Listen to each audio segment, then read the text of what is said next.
Hello friends, এই মুহূর্তে আমরা ছোট্ট একটা সফরে মুম্বাইয়ের উদ্দেশ্যে রওনা হয়েছি।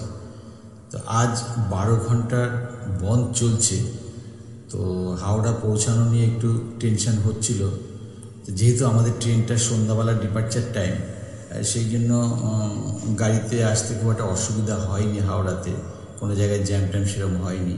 তো যাই হোক, উত্তরে কাশ্মীর এবং দক্ষিণে কন্যাকুমারী থেকে ভারতবর্ষের বিভিন্ন জায়গায় আমি বেড়াতে গিয়েছি। সেই হিসেবে মুম্বাই আমার প্রিয় জায়গা। লাস্ট টাইম যখন আমরা মুম্বাই গিয়েছিলাম তখন আমার ইউটিউব চ্যানেলও ছিল না এবং আমার মেয়ে রাগিনীও ছোট ছিল।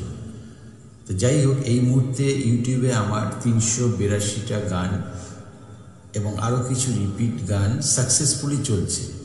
তো তার মধ্যে ম্যাক্সিমাম প্রায় 80% গানই Mumbai film industry, Hindi film song. তো সেই জন্য মুম্বাইয়ের যখন যাচ্ছি তখন মুম্বাইয়ের কিছু ছবি নিয়ে তো 2-1টা গান আপনাদের শোনানো দরকার। তো যাই হোক, দেখতে থাকুন। Thank you all.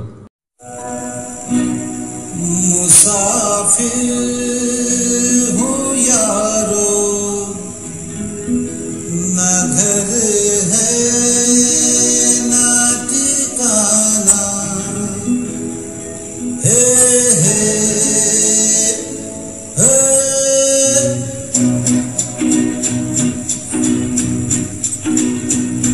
मुसाफिर हो यारो, ना घर है ना ठिकाना, मुझे चल के जाना है, बस चलते जाना। मुसाफिर हो यारो, ना घर है ना ठिकाना, मुझे चलते जाना है, बस